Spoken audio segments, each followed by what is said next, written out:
I like this comparison because we were talking about the microclimate, and this is something that it's quite well developed in the farm, at the barn.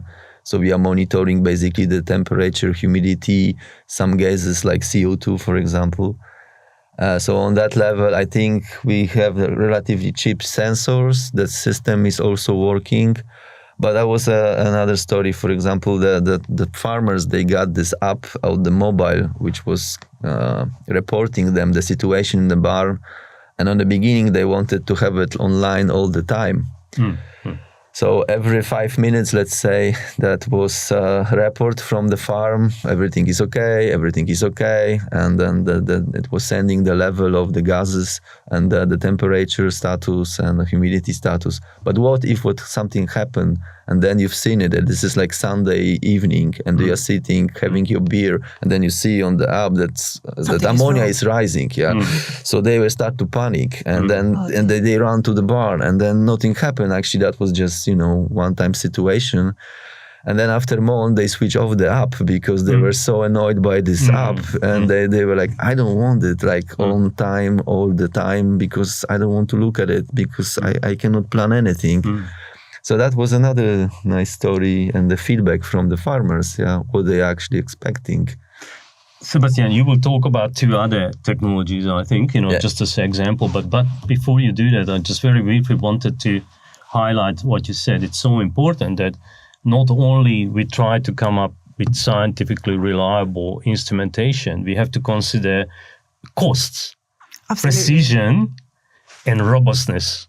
And obviously, a lot of these things sort of work against each other. So we basically try to optimize these sometimes opposing requirements within the instrument. And it's the same thing also what you said. It's so good that providing information and how often, again, it's an optimization, a very difficult optimization process, because you can be overburden farmers with information and they love it for 2 days, and after that they hate you basically because you interfere with their work all the time, providing unnecessary information. It's like a too keen student, isn't it? Who's at your door all the time asking questions. God bless them. I can ask you to maybe move on to those technologies you just mentioned, but also so.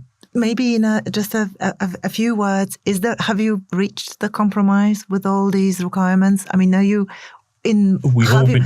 worked Sebastian with some instruments that are actually you feel useful for farmers and that you feel that your job has been well done, with maybe optimizing some things and making their lives easier? Yeah, for sure. We are going to the situation that they need more like advisors from us, what they're expecting from us, not just providing data and information. So like Thomas said, we don't want to, send a lot of data to them and then leave them with that data. And then they look at it, it's like, okay, so what I should do now? Should I close ventilation or maybe less cows in the barn? And then, so we want to report them actually real solution for the future, so we can observe the system and we can react. That was also an example, because everybody is now talking about the climate change, about how we can avoid the influence of it, and also on the livestock production. And of course, in this summer in Poland, we had a lot of heat, and then we had to crash with a new situation. And then it's already happening in countries like in Africa or in Asia, where the high temperatures, and then you have to deal with the livestock production with this system. So you have to adjust it.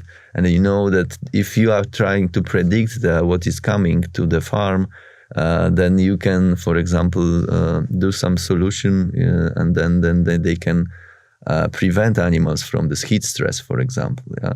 So I think that there are tools that already are existing, but it's more like how to use it and how to use it in this practical way, that the farmer will be also not getting additional work to do. He has just like simple idea, and then he's doing it.